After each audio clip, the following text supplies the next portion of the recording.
Ya kan gue juga diserang oleh pendukung Kang Deddy karena gue kritik ide dia untuk membarakkan anak-anak nakal itu kan. Itu memang ide konyol.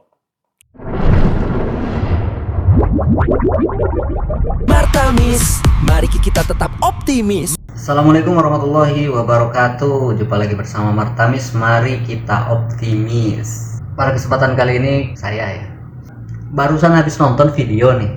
Jadi video dari Mas Panji atau Panji Pragiwaksono dengan Rocky Gerung ya, yang tayang 2 Juli atau kemarin ya, baru 1 hari. Di video ini tuh bahas banyak hal ya, termasuk bahas Pak Jokowi, bahas Pak Prabowo, dan bahas Kang Deddy. Nah, pada kesempatan kali ini tuh saya tuh pengen kita ngobrolin soal Kang Deddy-nya aja. Soal pendapat Rocky Gerung di Kang Deddy. Mungkin pendapat ini sebenarnya perampat yang udah cukup lama ya diungkap dengan beliau di sebelum-sebelumnya. Ya, kita coba tonton videonya, terus kita coba untuk komentari ataupun untuk kita bahas bersama-sama di sini. Ngomongin Kang Deddy Mulyadi. Oke. Nah, jadi di videonya ini ya, sebenarnya kalau kalian mau tonton ya tonton aja langsung di Skakmat edisi Rocky Gerung di channelnya Bang Panji. Tuh banyak banget bahasan-bahasan ya. Cuma di bagian KDM ini kita kayak tidak sependapat aja ya. Baiklah ini ya, mulai di sini di menit ke 49-44 ini ngebahas Kang Deddy Mulyadi. Ada seseorang yang disebut punya jalan yang serupa. Walaupun gue tidak berani untuk bilang tentu ada manipulasi seperti yang Bang Rocky ceritakan dilakukan oleh Pak Jokowi. Ngomongin Ya waktu dia jadi wakil kota ya itu. ya, ngomongin Kang Deddy Mulyadi. Oke. Ini politisi Gerindra nih soalnya. Oke. Beliau gameplaynya serupa. Datang dari partai yang juga lagi berkuasa. Ini tanda partainya berhasil menciptakan kader-kader yang oke, atau tanda partainya lagi kedatangan kekuatan baru yang mungkin tidak direstui oleh partainya sendiri. Oke ya, Bang Panji itu ngebahas tentang Kang Deddy Mulyadi dan soal kekuatan Kang Deddy saat ini apakah seperti Pak Jokowi waktu itu gitu ya, dan juga ini mungkin bahasan soal Mulyono jadi 2 gitu. Jadi di sini dibahas bagaimana apakah Kang Deddy itu mirip dengan Pak Jokowi ataukah serupanya dengan beliau, dan di sini Bang Panji selaku penanya dan Rocky Gerung selaku penjawab atau narasumber di dalam konten Bang Panji. Nah, di sini kita dengar jawabannya. Ya, another kind of pencitraan is ongoing. Sama aja, mulai. Ya kan gue juga diserang oleh pendukung Kang Deddy karena gue kritik ide dia untuk membarakkan anak-anak nakal itu. Itu emang ide konyol. Nah, jadi di sini tuh ini sebenarnya udah pernah disampaikan juga ya sama Rocky Gerung di dalam beberapa kesempatan juga ya, seperti di beberapa acara lah yang dia hadiri dan membahas tentang Deddy Mulyadi. Dia membahas ya barak militer ini. Jadi ini bahasan lama sebenarnya. Ini konyol. Ya bagaimana mungkin anak dibawa ke barak? Barak itu yang didisiplinkan ada tubuh. Anak itu perlu berimajinasi. Jadi kenakalan anak-anak itu, ya itu bagian dari upaya dia untuk mencari jalan pikiran lain kan, bikin imajinasi. Ngapain dikirim ke barak? Bukannya waktu itu argumennya adalah kedisiplinan, termasuk disiplin pikiran, itu dibutuhkan. Nakal karena tidak disiplin secara pikiran. Barak itu mendisiplinkan tubuh supaya dia jadi docile body itu. Docile body itu. Kan di barak diajarin baris berbaris, tata tertib, disiplin. Disiplin dalam pengertian militer beda dengan dalam pengertian pedagogi. Kan disiplin datang dari kata disciple, bahasa Inggris tuh, yang artinya murid. Nah, murid itu harus belajar dengan guru, bukan belajar dengan komandan. Itu kan hierarki dalam militer. Bagaimana imajinasi berkembang kalau di situ ada hierarki? Nggak ada pedagogi di dalam latihan tentara.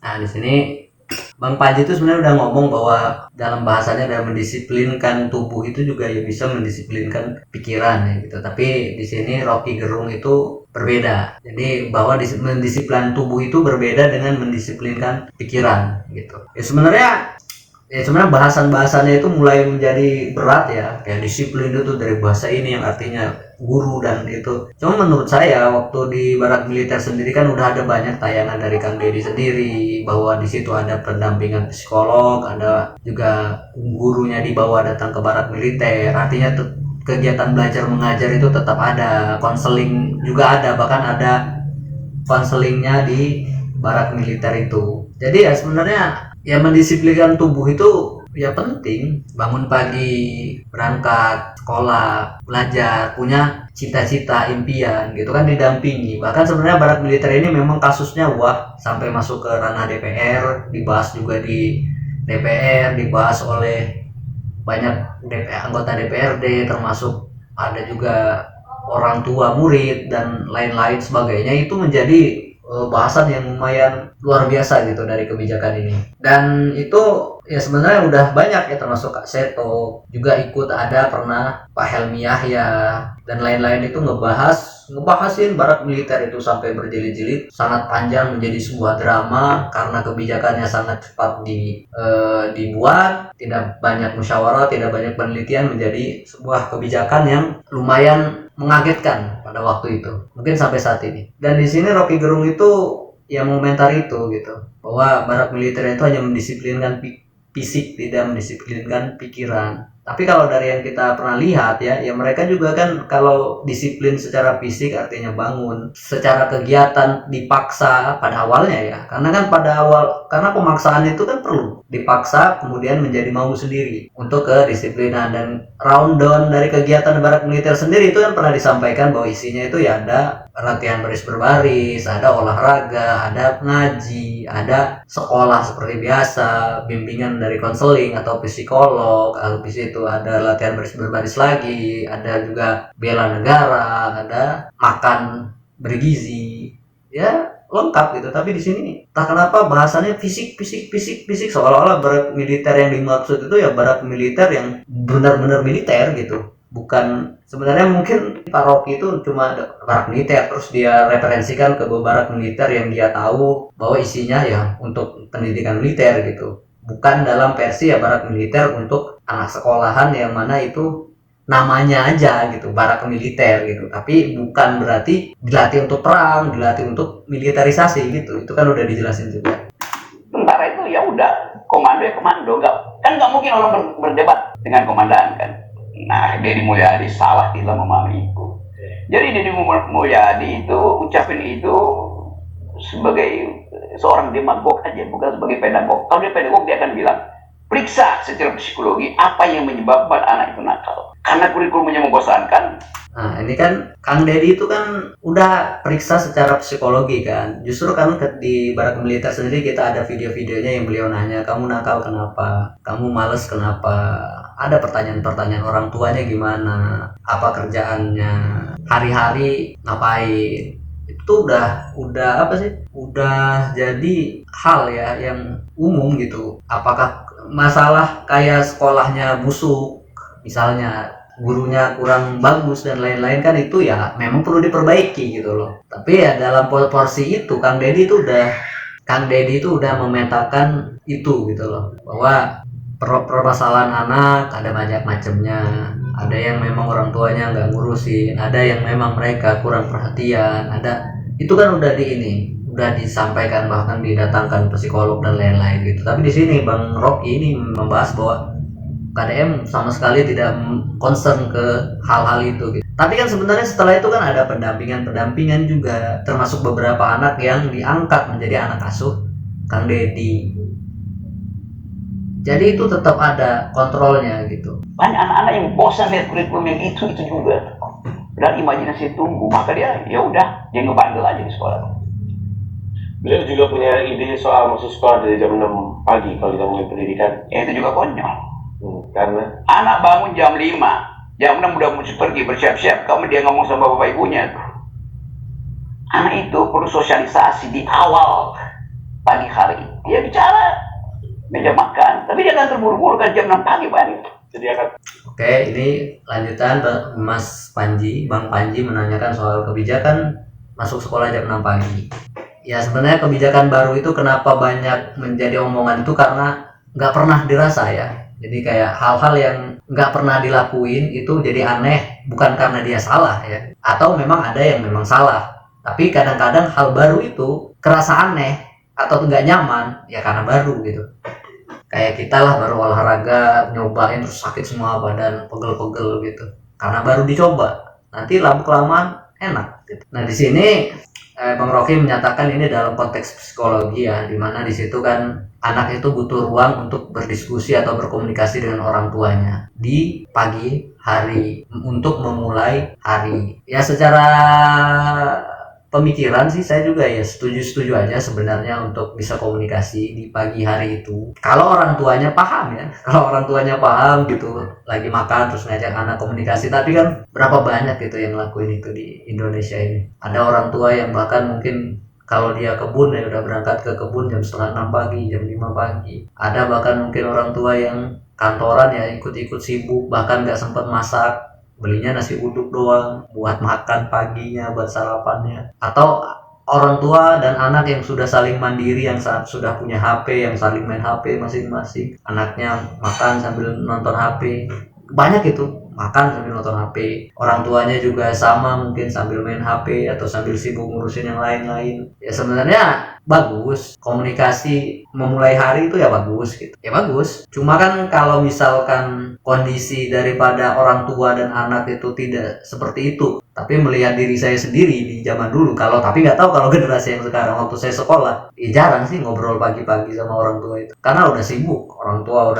Kadang orang tua itu kita udah siap mau sekolah, udah berangkat kerja duluan, udah ke kebun duluan. Ya kalau Kang Deddy kan melihat jam 6 pagi itu sebagai awal hari, bahwa anak-anak itu supaya bangun lebih awal. Jadi di sini sih saya ya setuju aja dengan bahasan soal psikologi komunikasi anak dan orang tua. Cuma ya kalau dalam perjalanannya enggak itu ya, dan dibijak jam 6 pagi, kenapa jam 6 pagi ya tadi untuk jalan kaki lebih santai, habis sholat subuh mungkin mandi atau ini makanya pagi. Cuma memang susah, karena apa? Karena merubah kebiasaan yang udah menahun, dipaksa untuk seperti itu jadi berat banget, pasti berat banget. Karena biasanya misalnya masak jam 6 pagi baru mulai masak. Ini artinya harus mulai masak sebelum subuh. Jadi ya itu ya. Ya kalau poin-poin tertentu ya saya senang-senang aja sih jam 6 pagi atau jam 7 pagi.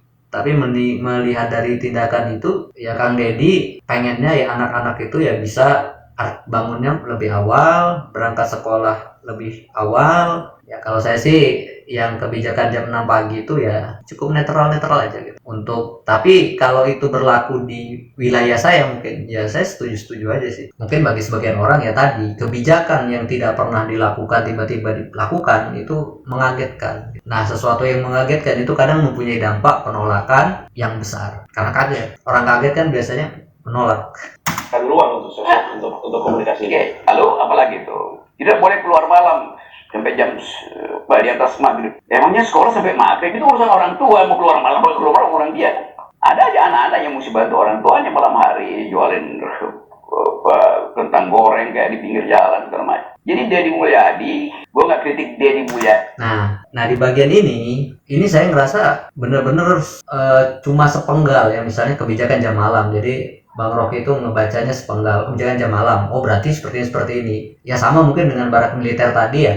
Barak militer berarti seperti ini. Nah karena waktu pas saya juga kan baca itu di surat edaran gubernurnya, itu ada surat edaran gubernur Jawa Barat di tanggal 23 Mei 2025. Itu saya coba cari tadi ya, dan karena memang pernah diposting juga di TikTok Kang Deddy waktu itu surat edaran ini. Nah dan di sini tuh ada isi daripada aturannya, yaitu pertama, kegiatan peserta didik di luar rumah itu cuma sampai jam 21, itu harus sudah selesai dan harus ada di rumah sampai jam 4. Jadi jam 21 sampai jam 4 itu harus ada di rumah. Kecuali, nah di sini tuh ada kecuali peserta didik mengikuti kegiatan yang diselenggarakan oleh sekolah atau lembaga pendidikan resmi. Nah, jadi mungkin ada les kan kali, yang mana ada les mungkin kan masuk gitu kalau resmi ya, artinya diakui dan terdaftar kan gitu.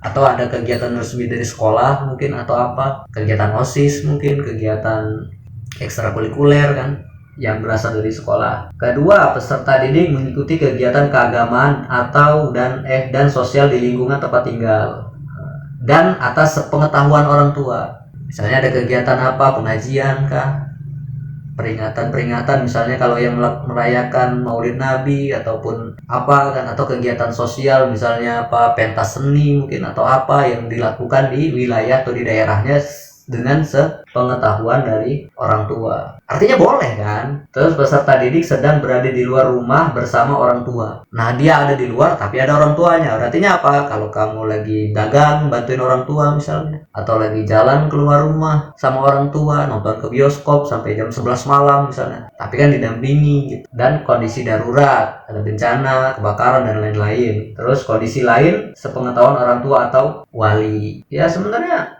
dari aturannya itu ya jelas sasarannya bagaimana, bentuk aturannya itu seperti apa gitu loh. Adapun mungkin ada poin-poin lain yang misalnya anak yang harus membiayai kehidupannya sendiri gitu, misalnya anak yatim misalnya, atau ya anak yang susah, dan tapi kan itu artinya itu concernnya apa ya, dinas sosial, dinas perlindungan anak, karena bisa jadi ada unsur eksploitasi anak yang disuruh bekerja padahal seharusnya belum bekerja gitu. Atau tadi ada kondisi-kondisi tertentu, ya pasti sebenarnya ya kebijakan itu ya dibuat untuk melibatkan orang tua lebih jauh, dan artinya untuk bersosialisasi itu ada di jam malam, orang tua pulang kerja.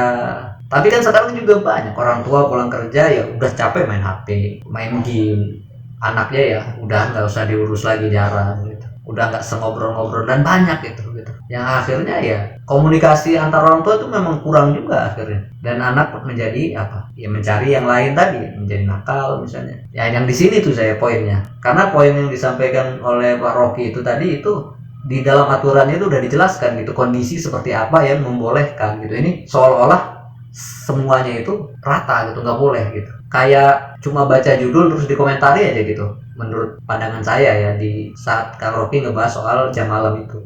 Jadinya, tapi kritik dia sebagai pejabat publik mengambil kebijakan publik yang tanpa dasar rasional. Ya supaya anak-anak itu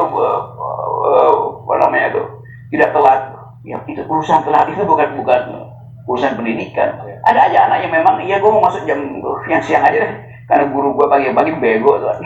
Nah ini kan saya tuh agak bingung kalau pendapat yang ini gitu. Ada anak-anak yang memang sengaja nggak masuk karena gurunya bego misalnya. Ya artinya kan itu kan harus kita urusin gitu loh. Maksudnya itu terlepas dari aturan masuk jam 6 pagi itu nggak mau jam 7 jam 8 ya, kalau pemikiran anaknya udah kayak gitu. Ya tetap nggak kedatang kan gitu loh. Maksudnya itu nggak berhubungan. Maksudnya kayak nggak ada hubungannya jam 6 atau jam 7 atau jam 8 selama anak itu memang mandangnya seperti itu, misalnya gurunya dia nggak cocok dan dia nggak mau masuk, ya dia tetap nggak akan masuk walaupun mau jam 7 atau jam 6. Nah ini saya tuh kok kayak nggak masuk gitu, di bagian ini tuh kayak kok nggak masuk gitu, aneh banget gitu. Ya itu kan concern lain gitu, bahasannya bukan soal kebijakan jam 6 pagi tapi bahasan lain. Lagi pula kan memang kalau itu nggak masuk ke situ gitu. Ya kalau misalnya ngehindarin guru yang nggak disuka, ya itu mah nggak harus jam 6 pagi ya, jam 10 pagi pun ya kalau misalnya dia nggak suka ya nggak akan datang gitu.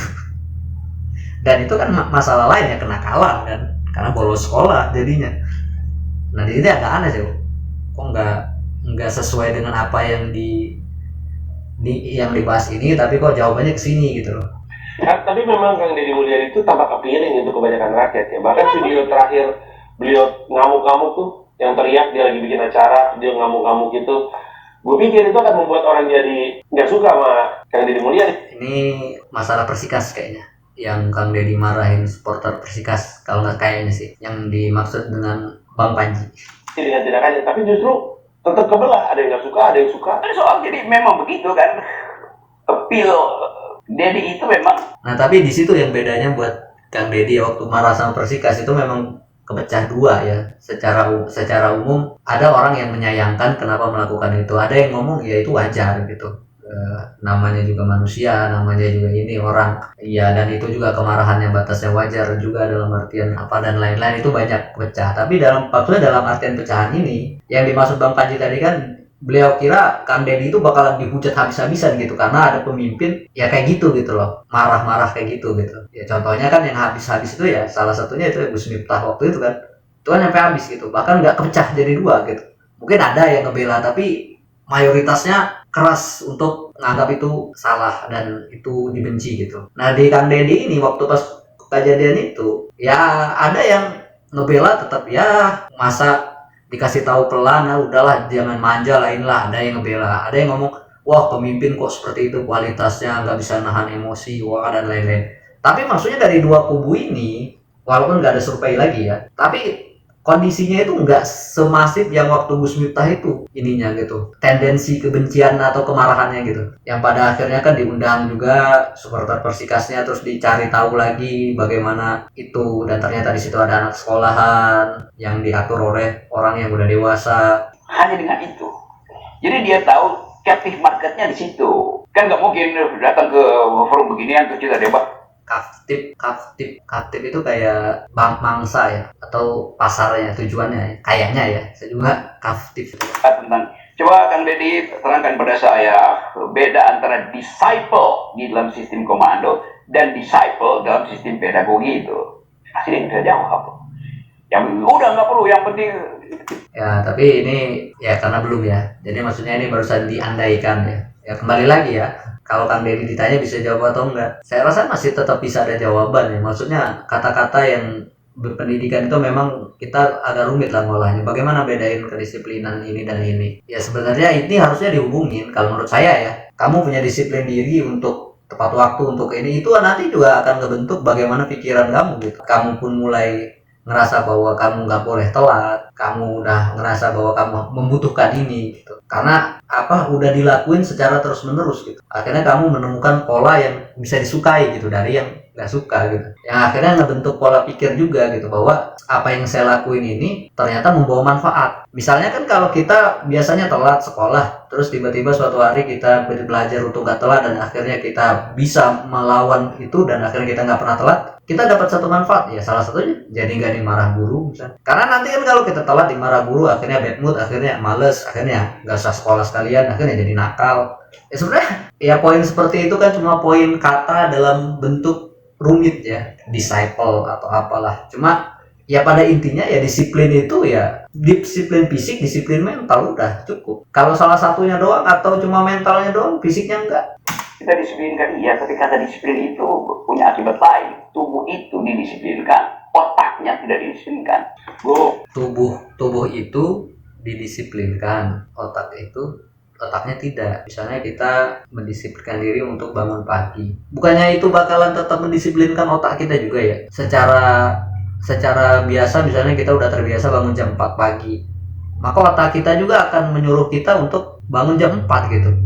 Kayaknya ya, soalnya saya melihat orang-orang yang biasa bangun pagi, dia mau bagaimanapun kegiatan harinya ya tetap bangunnya tetap jam segitu gitu. Jadi kayak udah terbawa di badannya aja gitu untuk bangun jam segitu, untuk makan itu gitu, atau untuk ngelakuin hal itu gitu secara terus menerus dan konsisten. Kan disiplin itu kan gitu ya, konsisten terhadap ucapan, konsisten terhadap perilaku, konsisten. Nah itu kan berat banget kan untuk terus sama pada sesuatu yang diyakini benar ya, dan baik.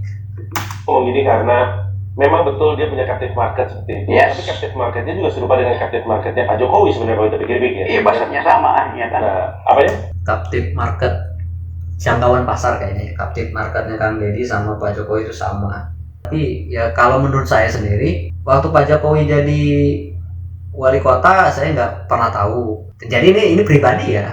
Artinya ada mungkin orang lain enggak seperti saya kan, karena benar-benar pribadi. Waktu Pak Jokowi jadi wali kota saya nggak tahu. Waktu jadi gubernur Jakarta ya itu udah mulai saya tahu lah, dengar beritanya belusukan dan lain-lain. Nah tapi di sela-sela selama 10 tahun masa jabatan itu, saya sendiri nggak punya tendensi untuk begitu mencari tahu gitu. Kalau kayak Kang Deddy kan kayak saya cari tahu, saya tontonin channelnya, saya bacain komen-komen orang, saya lihat video-video yang lain gitu. Nah kalau Pak Jokowi itu enggak gitu. Entah karena memang waktu itu sosial media belum semasif sekarang ya, tapi maksudnya enggak heboh itu gitu. Yang saya tahu malah cuma tebak-tebakan soal sepeda, pembebasan tanah yang pernah saya inget ya, terus sama peresmian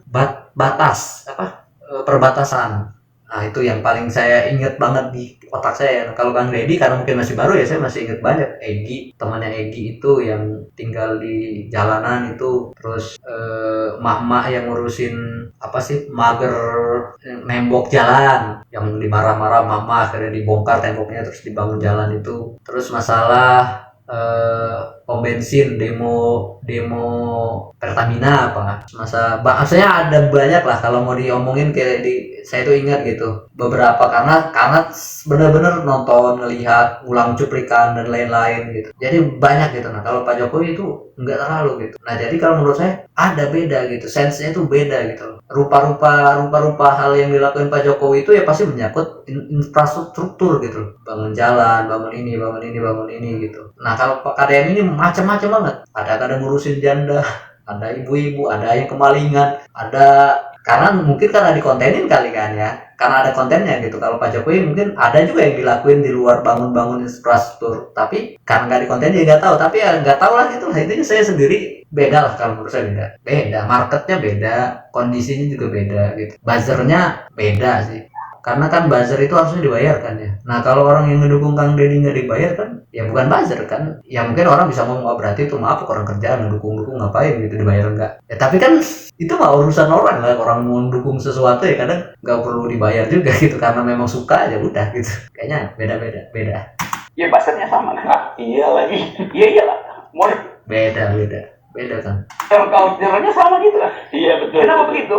Karena secara ini coba kita bahas secara lebih tertata gitu ya. Indonesia tadi data Bank Dunia, 2 dari 3 orang Indonesia itu hidup di bawah garis kemiskinan. Final. IT Indonesia itu cuma 78 gitu loh. Lagi. Pemilih Indonesia itu rata-rata usia sekolahnya itu 7 tahun, artinya tidak lulus SMP. Ini capital market dari orang-orang yang pencitraan.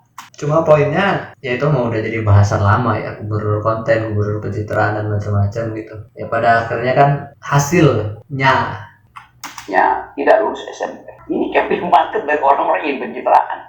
kayak pencitraan ya, ini kan bisa dilihat nanti ya beneran atau tidak. Tapi sebenarnya pencitraan itu secara makna pencitraan itu ya bagus-bagus saja ya, yaitu upaya untuk membentuk citra atau image diri di publik. Nah, pada akhirnya kan pencitraan itu kembali lagi, apakah itu sebuah kemunafikan, kebohongan, topeng, atau benar seperti itu. Jadi kalau orang baik dibilang orang baik ya karena dia orang baik, pencitraannya ya dia baik tapi karena dia memang baik. Ada juga pencitraan sebenarnya dia bukan orang baik, dia pembohong, dia jahat, dia nakal dan lain, tapi dilihat baik, sebenarnya tidak. Nah, itu kan tinggal ya nanti dilihat gitu. Ya secara dasar ya pencitraannya sendiri itu ya baik-baik aja gitu loh, membuat image sendiri terhadap publik. Jadi perusahaan kalau punya citra yang baik pasti orang mau beli produknya karena dipandang secara publik dia baik. Politisi kalau punya citra yang baik dipercaya dengan masyarakatnya. Pencitraan dilakukan untuk membuat image supaya komunikasi lebih gampang, supaya orang mempercayai itu, entah itu produk, entah itu manusia, entah itu apa. Nah tinggal kalau pencitraan itu dibuat dengan jalan membohongi, maka kan tinggal nanti ketahuan. Kalau dengan jalan yang memang sebenarnya baik pada dasarnya, ya berarti pencitraan itu berjalan secara alami aja gitu. Dan saya berharap ya semoga Kang Deddy itu ya memang berangkat dari baik aja gitu, yang akhirnya menimbulkan citra yang baik. Karena dia tahu populisme semacam ini akan mendukung dia. Nggak ada soal. Tetapi kita ingin terangkan bahwa tugas presiden atau calon presiden dari awal cuma 2. 1, cerdaskan kehidupan bangsa. 2, beri kesejahteraan. Dalam pengertian Undang-Undang Dasar, pelihara fakir miskin. Jadi kalau kita bilang masuk barat itu mencerdaskan kehidupan bangsa, enggak mungkin. Kecerdasan itu butuh dialektika.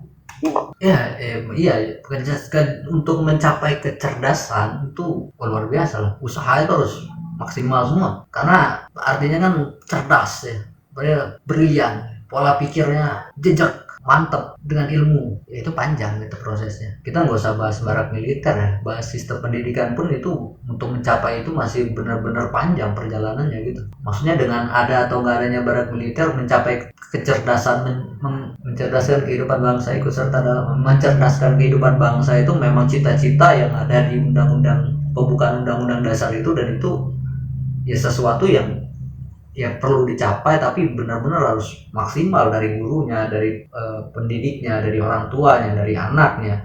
Barat orang didisiplinkan nggak boleh membantah. Padahal anak itu mesti diajar membantah sejak formative years-nya. Ya gue cuma anak itu diajarkan membantah. Itu juga kalimat formative years, itu juga apa istilah-istilah yang saya nggak paham ya. Kalau years itu mungkin mendengar ya, kayak anak udah, tapi yang nanti salah dosa.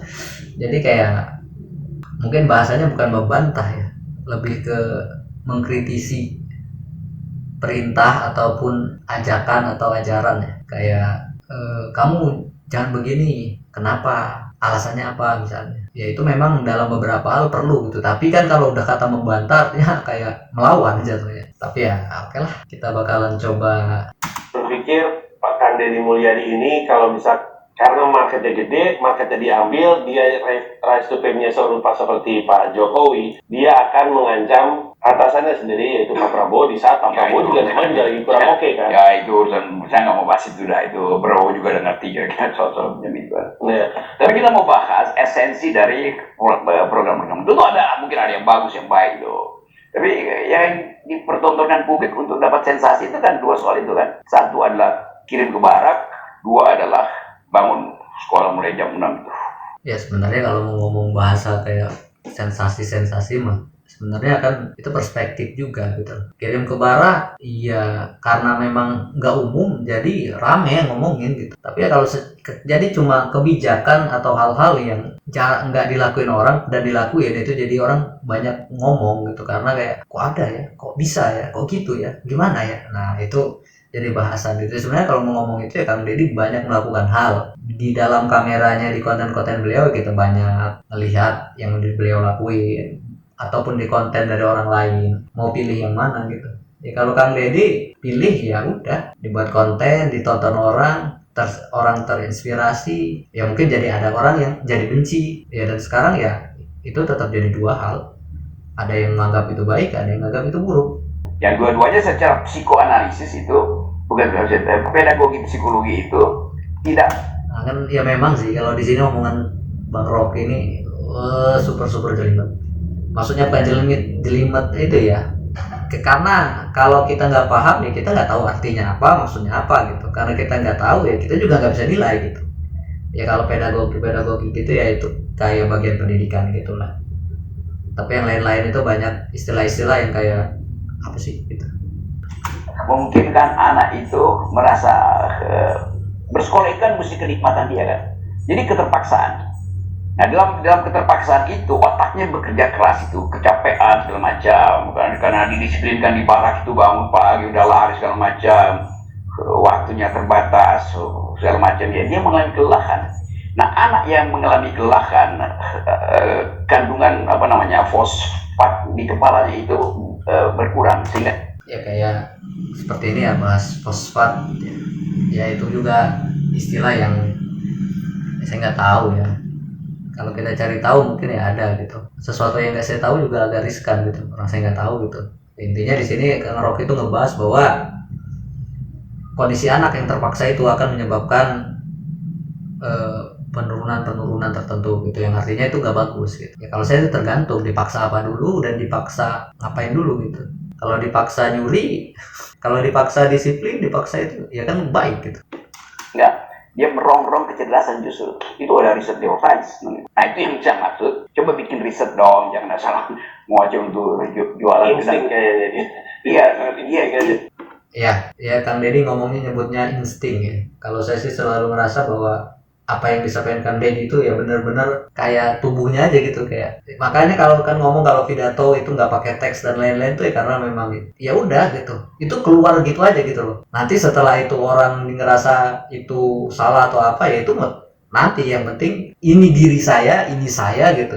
Udah gitu loh. Itu sih yang saya rasa gitu. Makanya kayak beliau Agustusan manjat untuk dapetin apa pakai dalam ngapa-ngapain itu, ya udah lakuin aja gitu, saya pengen lakuin itu saya lakuin gitu, masalah di belakangnya nanti gitu loh. Nah cuma kan masalah dari ini tuh kalau secara pribadi mungkin oke lah, tapi kalau di pemerintahan atau di organisasi yang punya banyak orang ini suka jadi masalah, karena iya ngelakuin sesuatu tapi kan orang-orang yang belakangnya itu kayak kaget, nggak tahu bahkan ini ya. Tapi ya mudah-mudahan kan instingnya ataupun pemikiran Kang Deddy itu tersalur kepada orang-orang, terus diterjemah dengan baik. Kalau salah mungkin jadi koreksi dari semua pemerintahan itu, jadi ya jadi lebih baik gitu untuk Jawa Barat.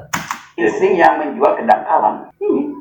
Sorry, jangan dulu, Bang. Maaf. Insting yang membawa kepada kedangkalan. Sebenarnya ya ini saya agak-agak kurang pas ya. Insting itu ya kalau bahasnya insting ya, tapi maksudnya Kang Deddy itu kadang bergerak berdasarkan falsafah, berdasarkan realitas yang ada gitu. Ada orang susah ya harus ditolong. Secara insting keinginan beliau ya pengen nolong gitu. Gimana caranya itu harus ditolong. Ada anak nakal banyak, gimana ya? Barat militer, bikin barat militer, ajak anak-anak nakal kumpulin, dikasih nasihat, diberi arahan dan ini jadiin anak asuh. Wah itu semua kan gimana caranya supaya anak-anak itu keperhatian dan ketolong gitu. Kalau mau ngomong itu dangkal mungkin karena terlalu cepat aja gitu gerakan itu gitu, jadi kerasanya dangkal gitu karena kayak sat set orang lihatnya kayak ini pasti dari pikirin lagi. Iya bisa jadi karena memang realita kehidupan Kang Deddy itu udah seperti itu sejak lama, akhirnya sesuatu itu benar-benar natural gitu, jadi kayak sesuatu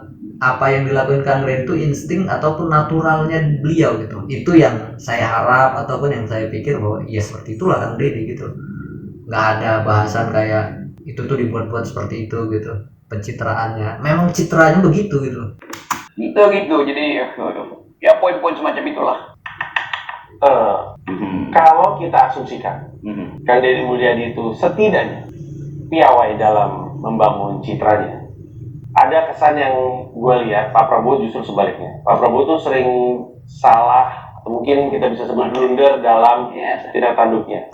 Oke, ya ini udah habis bahasan Kang Deddy-nya. Di sini bahas Pak Prabowo. Dan itu kalau kalian mungkin pengen atau suka juga dengan bahasan kayak Pak Prabowo atau yang lain-lainnya, ya boleh bisa komen di kolom komentar. Tapi sejauh ini ya lagi suka atau lagi pengen ngobrolin, pengen cerita, pengen saling berbagi ya soal momen-momen dari Kang Deddy gitu. Jadi ya udah karena udah habis ya di akhir statement dari Pak Panji ini, Kabang Panji ataupun ini menyatakan bahwasannya Kang Deddy itu bagus memang dalam membangun citranya sejauh ini dibanding Pak Prabowo. Ya ada lanjutannya nanti itu bahas soal kayak ucapan-ucapan Pak Prabowo di pidato. Dan kalau Kang Deddy kan di pidato beliau jarang bawa teks tapi jarang blunder gitu. Ya itu natural, ya itu susah gitu untuk menjadi natural diri sendiri yang benar-benar, dan itu luar biasa sih. Oke, itulah Martamis edisi ngobrolin Bang Panji yang lagi ngobrolin KDM sama Rocky Gerung. Demikianlah video ini. Kalau suka like, jangan lupa untuk subscribe, komen juga, dan terus ikuti Martamis untuk terus mendapatkan energi positif dan optimis dalam menjalani hari-hari. Saya Martamis, pamit undur diri. Bye-bye. Assalamualaikum warahmatullahi wabarakatuh. Martamis, kita tetap optimis. Martamis. Martamis